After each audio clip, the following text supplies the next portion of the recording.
Hello guys, welcome to my channel. இன்னைக்கு நம்ம வீடியோவில் எல்லாருக்கும் ஃபேவரட்டான ஹெல்த்தியான உளுத்தம்பருப்பு சோறு எப்படி பண்ணுறதுன்னு பார்க்கலாம்.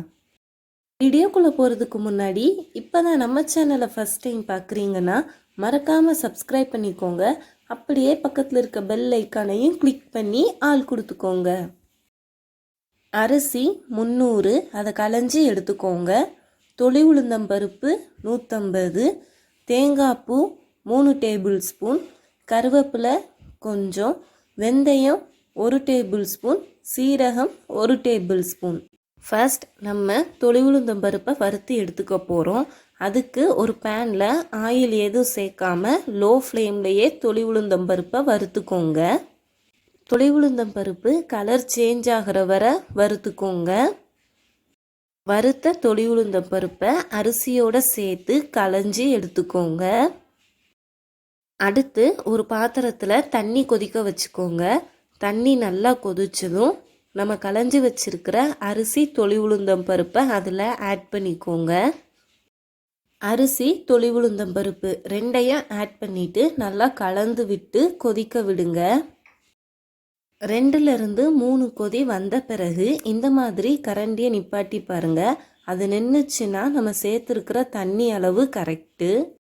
அடுத்து நம்ம எடுத்து வச்சிருக்கிற வெந்தயம், சீரகம், கருவேப்பிலை எல்லாத்தையும் சேர்த்து நல்லா கலந்து விட்டுக்கலாம். இதோட நம்ம எடுத்து வச்சிருக்கிற தேங்காய் பூவையும் சேர்த்து நல்லா கலந்து விட்டுக்கோங்க. தேங்காய் பூ எல்லாம் சேர்த்த பிறகு சாதத்துக்கு தேவையான கல்லுப்பு சேர்த்து நல்லா கலந்து விட்டுக்கோங்க. நல்லா கலந்து விட்டுட்டு மீடியம் ஃப்ளேம்லேயே க்ளோஸ் பண்ணி வேக வைக்க போகிறோம். அப்போ ஓப்பன் பண்ணி நல்லா கலந்து விட்டுக்கோங்க, இல்லைன்னா அடி பிடிச்சிரும்.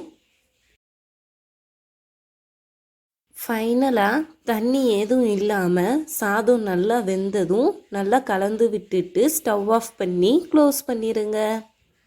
அவ்வளோதான், ஹெல்த்தியான தொளி உளுந்தம்பருப்பு சாதம் சூடாக ரெடி. நாங்கள் புரட்டாசி சனிக்கிழமை அன்னைக்கு இந்த சாதம் செஞ்சதுனால வெள்ளைப்பூடு எதுவும் சேர்த்துக்கலை. நீங்கள் சாதாரண நாளில் செஞ்சிங்கன்னா ஒரு 5லிருந்து 6 வெள்ளைப்பூடு, சீரகம் வெந்தயம் போடும்போது வெள்ளைப்பூடையும் சேர்த்துக்கோங்க. நாங்கள் இந்த தொளி உளுந்தம்பருப்பு சாதத்துக்கு கத்தரிக்காய், முருங்கைக்காய், புளிக்கறி சைடிஷ்ஷாக வச்சுருக்கோம். ரொம்ப டேஸ்ட்டாக இருக்கும். ரொம்ப சிம்பிள் ரெசிபி தான். ஸோ கண்டிப்பாக நீங்களும் வீட்டில் ட்ரை பண்ணி பாருங்கள். இந்த சாதம் ரொம்ப உடம்புக்கு ஹெல்த்தியும் கூட.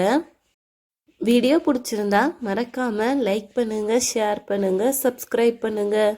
தேங்க்யூ.